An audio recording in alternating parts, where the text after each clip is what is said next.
อันดับต่อไปเมนพิธีเซินทุงศาสตร์ทุงกีฬาขึ้นสู่ยอดเสา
ข้าพเจ้าขออนุญาตเข้าสู่พิธีอย่างเป็นทางการเฮียนบรรดาทานแขกที่มีเกียรติท่านยิงงานทรายที่เคารพและนับถือการจัดงานมหกรรมกีฬานักเรียนมัธยมศึกษาทั่วประเทศครั้งที่ 6ที่แขวงบริคำไซได้รับเกียรติเป็นเจ้าภาพในครั้งนี้จัดขึ้นภายใต้บรรยากาศที่ทั่วภาคทั่วรัฐและทั่วปวงสลาวทั้งชาติเป้ารวมวอเฉพาะก็แม่นประชาชนบรรดาเผ่าชาวแขวงบริคำไซพวมเบิกบานมวลซืนสร้างผลงานคำนับต้อนวันสำคัญต่างๆของชาติลาวเฮาอย่างเป็นขบวนการฟดฟื้นจุดประสงค์ของการจัดงานดังกล่าวแม้นเพื่อส่งยูส่งเสริมการจัดการเรียนการสอนพละศิลปะศึกษาและกีฬาในโรงเรียนทั้งสร้างเงินไขให้นักเรียนสามัญศึกษาเว้ารวมวอเฉพาะแม้นนักเรียนชั้นมัธยมศึกษาได้มีโอกาสพบปะแลกเปลี่ยนบทเรียนด้านกีฬากายกรรมซึ่งกันและกันและสร้างได้ความสามัคคีหักแพงเป็นจิตหนึ่งใจเดียวเกิดมีแนวคิดสงวนมักและลิ้นกีฬากายกรรมให้เป็นขบวนการฟดฟื้นและกว้างขวางหู้ฮักการออกกำลังกายโดยติดพันกับสุขภาพชีวิตห่างไกลสิ่งเสพติดและอบายมุขต่างๆในพิธีที่มีความหมายความสำคัญครั้งนี้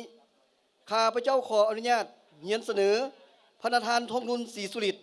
กรรมการกรมการเมืองศูนย์กลางพรรคนายกรัฐมนตรีแห่งสาธารณรัฐประชาธิปไตยประชาชนลาวที่เคารพรักขอแสดงความต้อนรับชมเชยอย่างสุดอกสุดใจ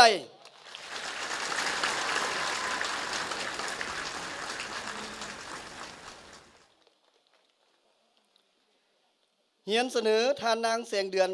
ล่าจันทบุญกรรมการศูนย์กลางพรรครัฐมนตรีกระทรวงศึกษาธิการและกีฬาขอแสดงความต้อนรับชมเชยอย่างสุดใจ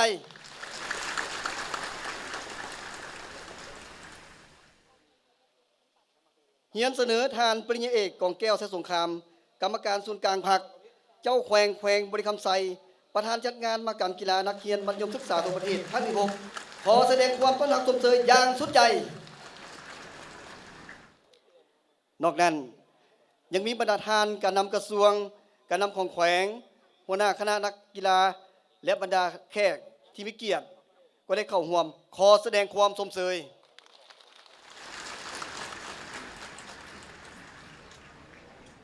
ได้เวลาอันเป็นสิริมงคลแล้วข้าพเจ้าขอถือเป็นเกียรติอย่างสูงเฮียนเซินทานปริญญาเอกกองแก้วแสนสงครามเจ้าแขวงบริคำไซประธานคณะกรรมการจัดงานมหกรรมกีฬานักเรียนมัธยมศึกษาทั่วแขวงครั้งที่ 6ให้เกียรติขึ้นกล่าวต้อนรับและรายงานการกะเกียมในงานครั้งนี้ขอเรียนเชิญ ข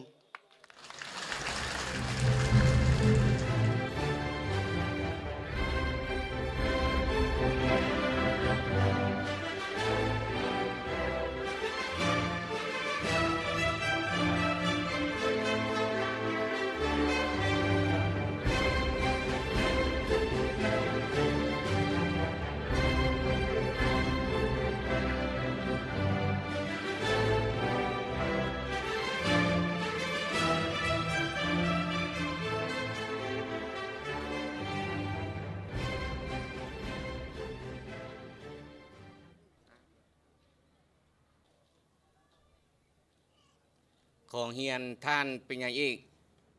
ทองรุนศรีสุริตกรรมการกรมการเมืองศูนย์กลางพรรคนายกรัฐมนตรีแห่งสาธารณรัฐประชาธิปไตยประชาชนลาวที่เคารพนับถืออย่างสูงเฮียนท่านนางแสงเดือนลาจันทบุญ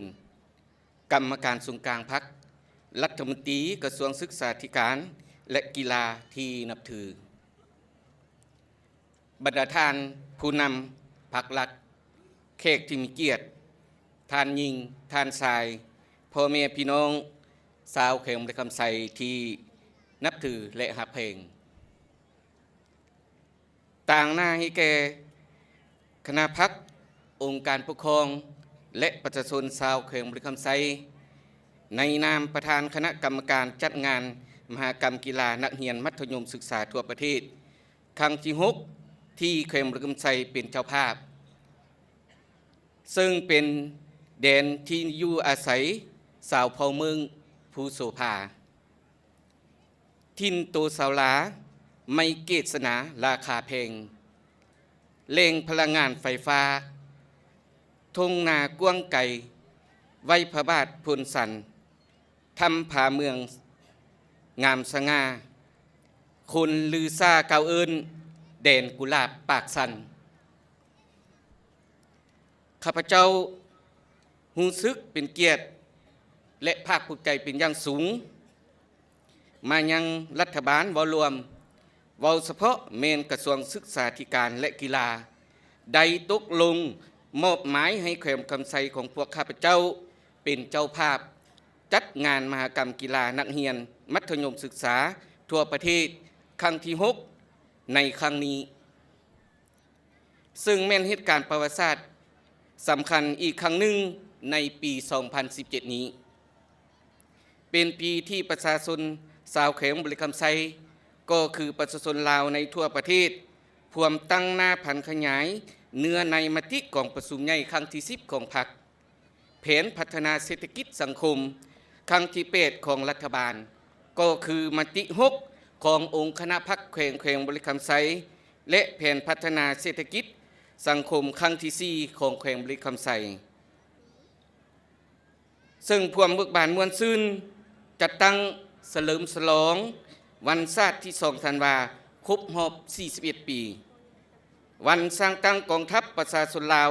ครบรอบ68 ปีและวันครบรอบ96 ปี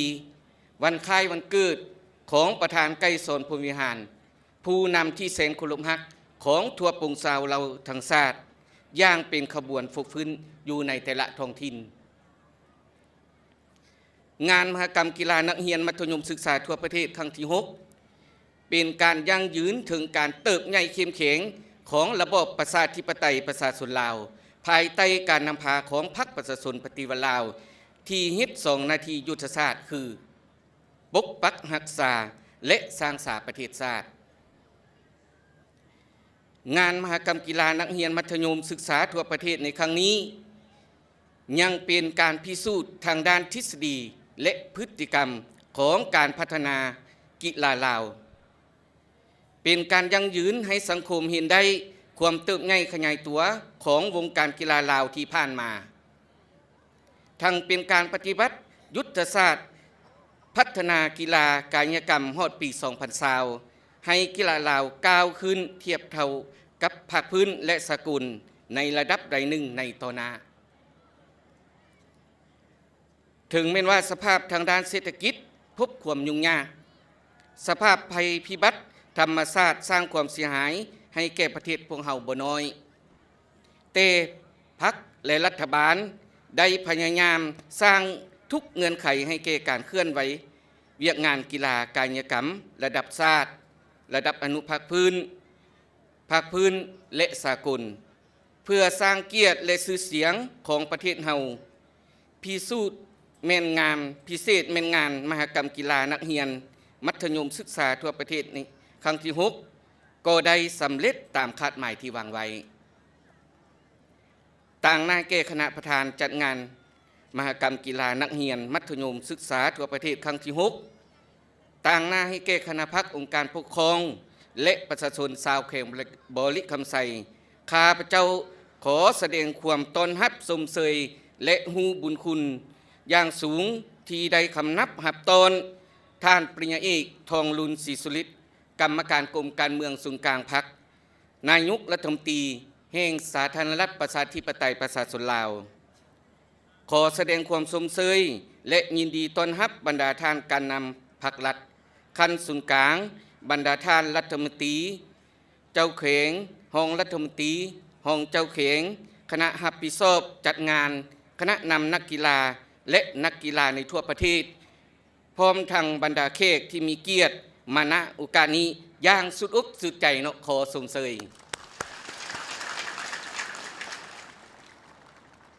บรรดาท่านที่นับถือท่านยิ่งท่านชายที่ฮักเพลงทั้งหลายแขวงบริคำไซเป็นแขวงหนึ่งที่ตั้งอยู่ทางภาคกลางของประเทศลาวเป็นแขวงที่มีมูลเสื้อพิรัตอาหารมีแหล่งท่องเที่ยวธรรมชาติประวัติศาสตร์และวัฒนธรรมเป็นต้นแม่นวัดพระบาทผลสันและวัฒนธรรมที่ลือซื่อหลายแห่งเป็นดินแดนแห่งการกำเนิดของบรรดานักต่อสู้กู้ชาติหลายท่านเป็นต้นแม่นท่านศรีสมพรลอวันไสผู้นำที่แสนเคารพรักของปวงชนลาวทั้งชาติและบรรดาท่านผู้นำอื่นๆเป็นแขวงที่มีท่าแหงทางด้านเศรษฐกิจหลายด้านซึ่งเป็นจุดสนใจและดึงดูดการลงทุนนับทางภายในและต่างประเทศเวียกงานการศึกษาและกีฬาก็ได้รับผลสำเร็จในหลายด้านสำหรับเวียกงานมัธยมศึกษาทั่วแขวงมีโรงเรียนมัธยม62แห่งมีโรงเรียนมัธยมที่ได้ประกาศเป็นโรงเรียนปลอดยาเสพติด51แห่งในนี้มีโรงเรียนปลอดยาเสพติด3ซกเรียนติดต่อกัน22แห่ง5ซกเรียนติดต่อกันมี10แห่งได้รับเรียนใส่แห่งงานชั้น3 47แห่งและมีโรงเรียนตัวแบบด้านพละศึกษา3แห่งได้ประกาศลบล้างจบชั้นประถมบำรุงทั่วแขวงในปี 2013 เป็นแขวงที่7ที่ได้ประกาศในขอบเขตทั่วประเทศประกาศลบล้างจบชั้นมัธยมบำรุงตอนต้นสำเร็จแล้วมี5เมืองด้านขบวนการกีฬาการแข่งขันกีฬาในโรงเรียนระดับห้องระดับโรงเรียนระดับเมืองและระดับทั่วแขวงได้รับการแข่งขันอย่างเป็นปกติสามารถเลือกได้นักกีฬามัธยมที่มีพรสวรรค์สร้างเป็นนักกีฬาระดับชาติจำนวนหนึ่งถึกคัดเลือกได้เข้าร่วมการแข่งขันอยู่ภายในและต่างประเทศจำนวนหลายคนและในหลายประเภทกีฬาได้สร้างชื่อเสียงมาให้ประเทศชาติก็คือแขวงบริคำไซของพวกข้าพเจ้าในปี 2017 นี้รัฐบาลก็คือกระทรวงศึกษาธิการและกีฬาได้มอบหมายหน้าที่อันมีเกียรติสง่าให้แขวงบริคำไซของพวกข้าพเจ้าเป็นเจ้าภาพจัดงานมหกรรมกีฬานักเรียนมัธยมศึกษาทั่วประเทศครั้งที่6ขึ้นซึ่งถือว่าเป็นเกียรติอันสูงส่งและเป็นการปลุกระดมจิตใจชาวแขวงบริคำไซในการสร้างสาพัฒนาเศรษฐกิจสังคมก็คือการพัฒนาทรัพยากรมนุษย์รอบด้านของแขวงให้เจริญก้าวขึ้นไปอย่างบ่หยุดยั้งเป็นการสร้างกระโอกาสอีกครั้งไหมให้แก่บรรดานักเรียนชั้นมัธยมศึกษาก้าวเข้าสู่การเป็นนักกีฬาหนุ่มน้อยรุ่นสืบทอดในทั่วประเทศได้มาแลกเปลี่ยนบทเรียนและสร้างสายผูกพันสามัคคีซึ่งกันและกันให้มีความแน่นแฟ้นยิ่งขึ้นบรรดาท่านที่นับถือและหักแพงทั้งหลายการกะเกียมให้แก่งานดังกล่าวนี้มีทั้งข้อสะดวกและข้อยุ่งยากหลายประการมีทั้งปัญหาในตัวและนอกตัวแต่ย้อนความเอาใจใส่โดยความรับผิดชอบสูงความเสียสละของการนำกระทรวงศึกษาธิการและกีฬาของคณะพรรคองค์การปกครองแขวงบริคำไซ บรรดาคณะกรรมการอนุกรรมการครูอาจารย์ นักเรียนนักศึกษาพร้อมด้วยประชาชนบรรดาเผ่าและสันคนต่างๆภายในเขวงงานกีฬานักเรียนมัธยมศึกษาทั่วประเทศครั้งที่ 6 ที่แขวงบริคำไซจะแข่งขันชิงเหรียญทั้งหมด418เหรียญในนั้นเหรียญคำ126เหรียญเหรียญเงิน126เหรียญและเหรียญทอง176เหรียญณโอกาสที่มีความหมายคนสำคัญนี้ต่างนายแก่คณะจัดงานมหกรรมกีฬานักเรียนมัธยมศึกษาทั่วประเทศครั้งที่ 6 ข้าพเจ้าขอแสดงความรู้บุญคุณอย่างสูงมายังท่านผู้นำพรรครัฐที่ได้เอาใจใส่ชี้นำพาและให้ความสำคัญต่อการจัดงานดังกล่าวขอแสดงความขอบใจและสุมเสยอย่างสุดอกสุดใจต่อคณะการนำของกระทรวงศึกษาธิการและกีฬาที่ได้ให้การปรึกษาหารือและสร้างเงื่อนไขอำนวยความสะดวกทุกด้านให้แก่การกะเกียมจัดงานแข่งขันกีฬาในครั้งนี้ขอแสดงความขอบอกขอบใจมายังบริษัทห้างห้านตลอดหอดพนักงานรัฐกรทหารตำรวจนักเรียนนักศึกษาและประชาชนบรรดาเผ่าโดยเฉพาะแม่นสาวแขวงบริคำไซที่ได้ให้การประกอบส่วนสุขยูทางด้านวัตถุและปัจจัยเป็นจำนวนหลวงหลายและการเป็นเจ้าภาพที่ดีอันได้เฮ็ดให้งานกะเกียมไขงานกีฬาในครั้งนี้ดำเนินไปอย่างคึกคืนและเต็มไปด้วยความหมายที่นักแน่น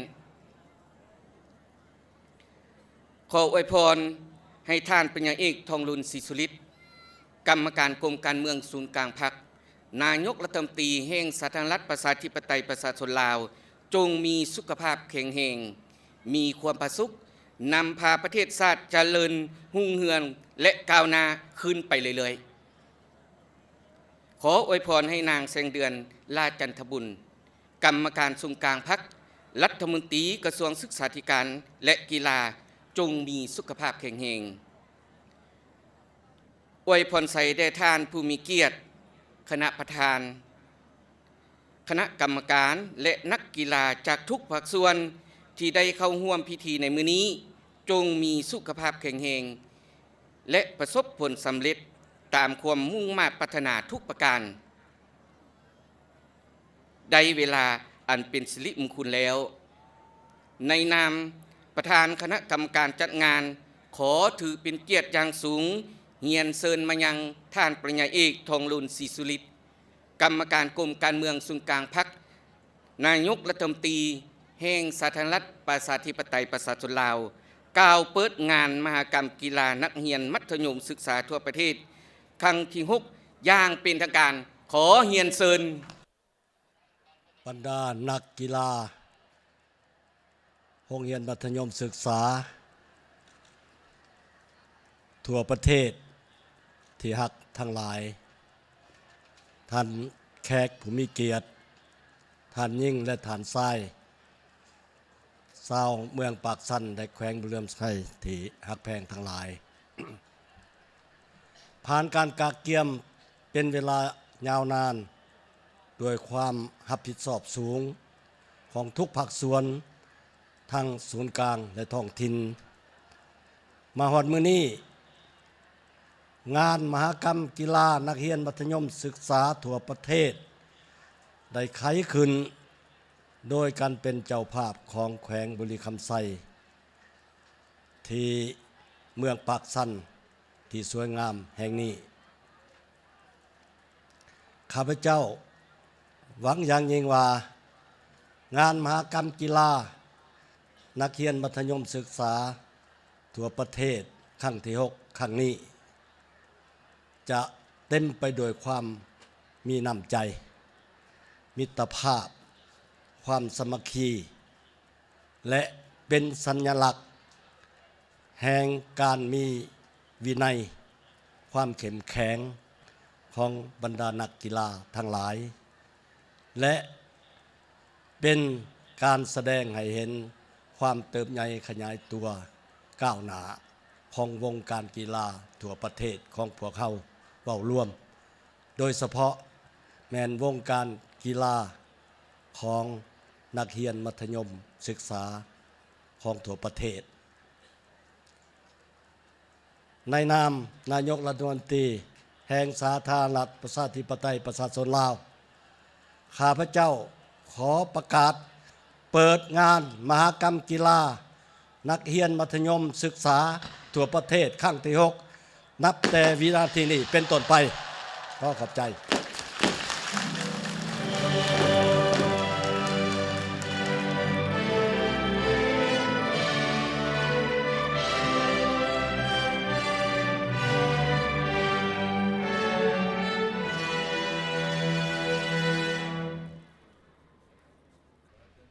การแล่นทวนไฟ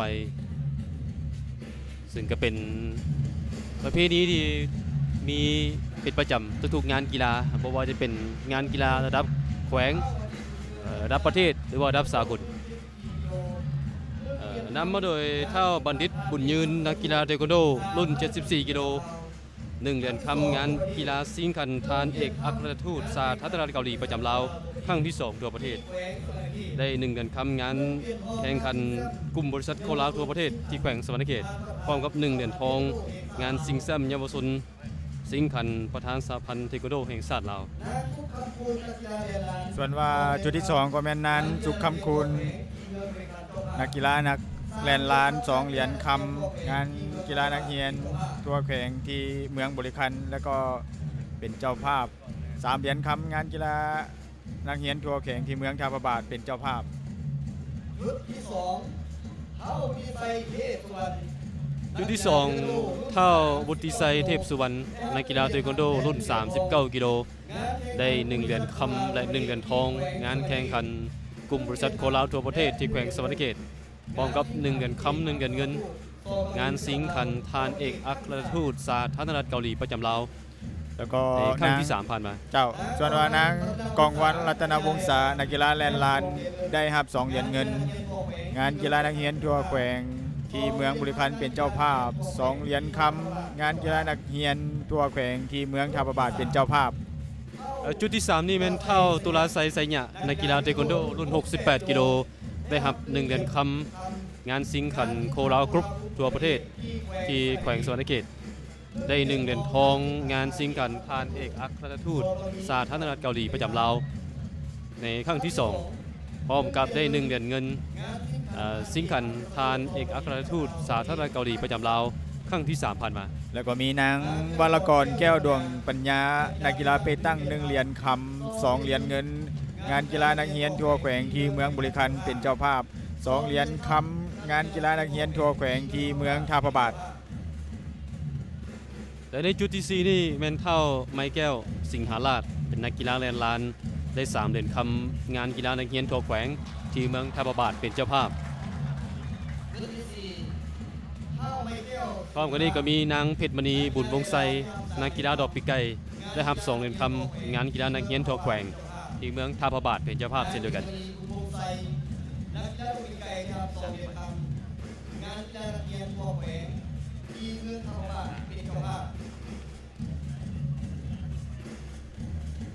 ก็เป็นบรรดานักกีฬาที่มีผลงานให้แขวงไม่ว่าจะเป็นการเข้าร่วมภายในแขวงรวมทั้งภายในประเทศ หรือว่าในงานแข่งขันกีฬาก็มีบรรดาน้องๆที่ว่ามีผลงานโดดเด่นในการแข่งขันให้แก่ฮับไส้แขวงก็ถือว่าได้มาฮับเกียรติในการที่ว่าแล่นทวนไฟเข้าไปสู่จุดทวนไฟ เดี๋ยวทวนไฟศักดิ์สิทธิ์นี่ก็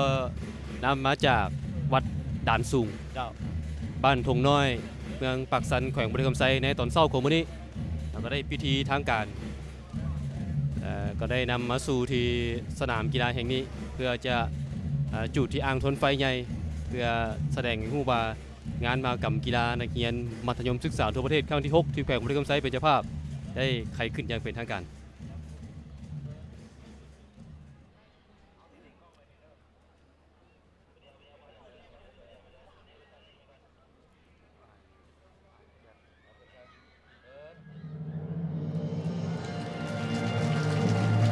แล้วก็แปลวไฟของงานมหกรรมกีฬานักเรียนมัธยม ศึกษาทั่วประเทศครั้งที่ 6 ของแขวงบุรีคำไซเปรียบเสมือนความมึงเฮืองเหลืองเลื่อมแห่งยุคสมัยของการพัฒนาประเทศชาติเปลวไฟแห่งความสามัคคีได้ส่องแสงถึงการนำพาของพวกเขาไปสู่ผลสำเร็จของการจัดงานมหกรรมกีฬานักเรียนมัธยมทั่วประเทศครั้งที่ 6 ที่แขวงบุรีคำไซเป็นเจ้าภาพให้ประสบผลสำเร็จ เปลวไฟนี่จะดำเนินจนไปถึงวันที่9 เดือนกุมภานี่จึงจะสำเร็จแล้วก็จะมอบต่อให้กับแขวงสารบัญเป็นเจ้าภาพงานกีฬานักเรียนทั่วประเทศครั้งที่ 7 ในปี 2020 เจ้า อันนี้ก็เป็นการสื่อให้ทุกคนรู้ว่างานกีฬานักเรียนทั่วประเทศลาวครั้งที่ 6 นี้